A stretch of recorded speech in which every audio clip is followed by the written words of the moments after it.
Alhamdulillah galata rabbi warroonni munaa maaliif badde eessa badde warroonni jettan isinirraa badeen jira dhugaa dubbachuu alhamdulillah galata rabbi wadin ani badeef immoo akkuma argitan kana fakkaata jechuudha kun kana badee argaa jirtu miti kana isinirraa badee assalamu alaykum wa rahmatullahi wa barakatuh akkam jirtu naga keessan fi keessan isinin jecha annaga kooti alhamdulillah galata rabbi hadda mootiyu deebi'ee dhufeen jira isin jechu barbaade horritoota kabajamtoota kiyya YouTube channel kiyya akkana guddistan isin irraa gaba waliin isin irraa bade mana sirreeffachuudha fi mana sirreeffachuu sirriitti ulfaata jechuudha biyya keessatti kanaaf isin irraa bade jira wallahi waan hunduma rabbi nu halaafis waan jabaate kulliyu horritootaaaf kabajamtoota kiyya asumaan jechuudha ijoolleen hedduun yeroo koomentii keessan seenee laalutti warroonni mesejinaa warreessitan jirtanii haalota dura namuuda irrattillee namoonni hedduun dudubatanii jirtan jechuudha dhugaa rabbii hedduuta kana galatooma faayidaa keessan galateeffadha namoonni gaggaafatanillee wantoota garagaraa hin jira koomentii keessa isinin jechuu barbaada ani waan na balleesse kanatu na balleesse namni gaaf waan tokko eegalu waan tokko hojjetu ni bada online irra dhugumatti ibbatanii mada YouTube channel hikma irrattillee nan hojjedha asirrattillee nan hojjedha gama hundaanuu nan hojjedha amma immoo jechuudha dhugumatti dubbachuuf manna keessatti maaltu barbaachisa maaltu galuun qabne haalonni mana akkamii warroonni jettan ni jirtu jechuudha warroon amalee deebitanii meeshaa gaafadhu jettan jirtanii YouTube kanarratti jaalaman duratti tureen jira isinirra kanarratti gadi dhiisetu hin beeku dhuguma rabbi sirriitti biiziin ture akkasii isin jechuu barbaada amma walitti deebinee jirra hojiin keenya akkuma fufitti jira waan dhaabbatu illee jiru waan duuba deebi'u jiru gadi weeta waan hundumaa jechuudha isin haalota akka jireenyi Itoophiyaa kana keessa akkam akka ta'e akkamitti imootu jireenya biyya kana keessatti jiraachuun ni ulfaata namoonni tokko biyya kana keessa jiraachuuf haalota garagaraa hojii garagaraa ummachuu waan tokko irratti dhaabbattee hundaa'udha jechuudha so kuni maalinoo jettan mallaqa qabaatee taana biyya kana keessatti hojiin dirqamanii adeemsisamu waan feetu hojjechuu dandeetta hangaruu hamamaat hojii uumadhee odum taane namoonni foormishiina hedduu naa kenna namoonni biyya keessaa jira kuni namoonni yookiin obboleeyyan yookiin obboleetti yookiin ufii keessanii namoonni galtan garii garaagaraatiin hojjechuu galii gara feetanii galchuu dandeettan amma namni tokko akkas jedheen ture namorsaan ture waan tokko banii waan tokko hojjetadhu waan tokko irratti dhaabbadhu jedhe namni sun ture jechuudha garuu maal isin fakkaata namoonni tokko hojii kan tuffatantu jira yookiin immoo namoonni tokko mallaan hin geenne kan jettantu jira jechuudha kuni in barbaachisu mallanni xiqqoorraa gara guddootti fakkeenyaaf ni kaata yoo fudhanne buna dhaaburraa ni kaa'ama shiita hojjeturraa ni kaa'ama listiroo hojjeturraa ni kaa'ama dubartoonni biyya keenya keessatti wantoonni qaaneffatan jiru wantoonni qaaneffatan jiru hojiin bakka kamittuu qaaniin qabu hojiin ni hojjetta achittis mana namaas ni hojjenna asittis biyya keenya keessatti ni hojjetama salphaadha jechuudha kanaaf immoo nuti hojii kennaa hojjennu kana jechuun isiniin barbaada maaliif hojjettanii biyya keessa taa'ee namni jiraachuun dura waan tokko uummachuudha fayyaa'uu qabaate qaama isaa guutuu qabaannan fayyaa isaa qabaannan hojii feete hojjechuu dandeetta biyya keessa teessee jechuudha maaliif hojjette ijoollee keenya biyyoota ambaa keessa jirtan nama qarqaartanii kaatanii booda harki qullaatti isinaaf dhuguman isiniin jedha nama qarqaartee kaatee booda harka duwwaatti haftaa booda waa harkaan qabdu booda ni rakkattaa booda ni cinqamtaa dhugaa rabbiitti jechuudha kanaaf cinqamuu kana keessaa ba'uuf rakkoo kana keessaa ba'uuf ko'aa kee hojjettoota jaala namni gaafa nama tokko wajji walitti yookiin immoo nama wajji eegala jedhes ni bareeda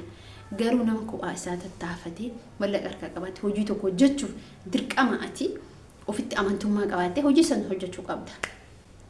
kana isin jechuu barbaada hordoftoota kabajamtoota kiyya ani akka mataa kiyyaatti hojjedhee hanga ammaa ta'uu taane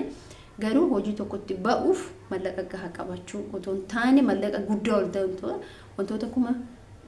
jiraamti akkasumas inshallah kun akkasitti waliin laala jechuudha maaliif hojii irratti dursaa of qophii ofii keeti confidence ofitti qabaachuu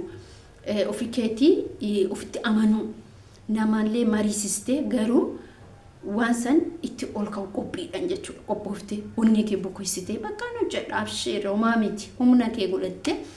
gaafa hojii tokkotti kaate salphaadha wanni hunduu jechuudha. Kanaaf ani wanni isin gorsuu barbaadu biyyoota namaa keessatti teessanii qarqaarsa biyya keessatti nama guddisina.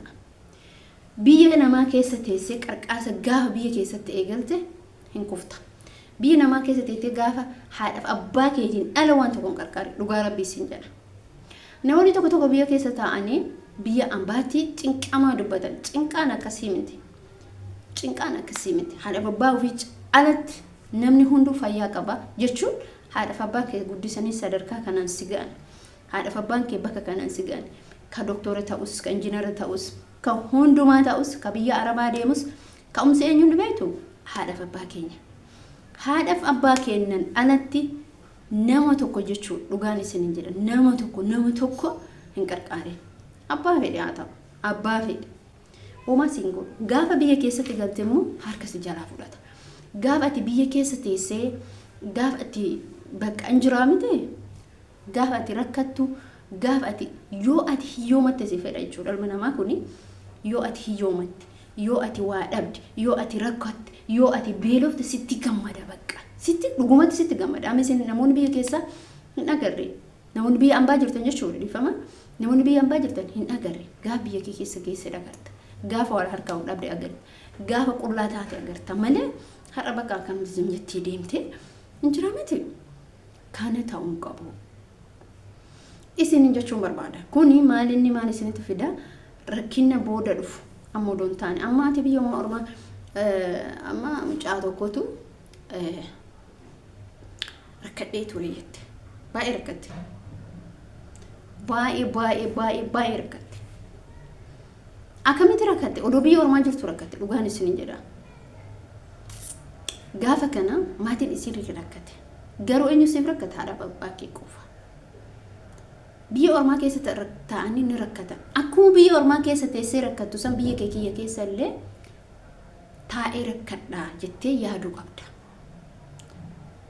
Gaafa biyya kiyya keessa illee taa'ee rakkadha jettee akkuma biyyaan baattii rakkadhu. Amma ijoolleen tokko tokko hin jirani miti biyyuma namaa kana keessa jiraatanii kan dalagoo dhabanii taa'anii rikkatanii liqaa ga'an. Gaa biyya kee galte hoo yoo waajjira hin qaban yoo harkaa hin qaban yoo harka hin qaban akkam taataati ni rakkatta ni cinqamta. Sammuun kee biyya ambaa san caalaa biyya keessatti baay'ee si cinqama baay'ee. Tuni maal biyya ambaa teessee galtee miti waggaa haga kanaa teessee galtee miti maaliif jedhan jechuudha. Hin taatu dubbiin hin taatu dubbii waa harkaa dhabde taanan harki dubbatti seefa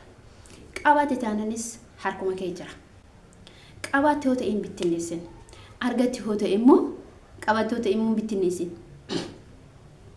dhabde yoo ta'e immoo qusadhu. Wani neessin jechuu barbaadu boleen kiyya biyyoota namaa keessa jirtanii biyyatti namoota hedduu gargaartan baay'ee namatti dhagama. Namoonni kee nama laga yoo liqeeffatan kafaluu hin danda'anii yoo liqeeffatan sirraa ofirraa bilooksi godhu yoo mallaqa kaanii sirraa liqeeffatan siin oodu yoo mallaqa sirraa kaanii siin fedhan an eessaa sii fuudha firummaa kennan balleesse namoota akkasii jira waan namni sammuu isaa xiqqishuu hin dandeenye jechuudha. Fakkeenyaaf namni kennan jechuudha sirraa liqeeffata hin gaafatta gaafa kaatee gaafatta mallaqa kanan kaatee hin gaafatta gaafa kaanitti maal jedhare hayi jedha hayi firummaa kennan balleesse an eessaa fuudhe sii kafala gaafsan sii kafala siin jedhe bakka sitti qoosuu hin danda'u waan biraa dhiisa sitti qoosu isinitti qoosa jechuudha. Hin taatu dubbiin akkasitti jechuudha. Kanaaf nuti mootu maal gochuu qabna mallaqa keenya qabachuu qabna akkaawuntii baafachuu hin mootuyyuu ani gara nama amaniin illee hin jiru namni yeroo ammaa kana amansiisu dhaamsan isin dhaamu kana jechuudha. Lafa yeroo bittan mana yeroo bittan mana seera qabeessa lafa seera qabeessa garuu yeroo ammaa lafti hin ulfaata. Ati gaa mallaqa tokko qabaatee biyya kana keessatti nigdii tokko eegalte haftaamin si baasee jiru.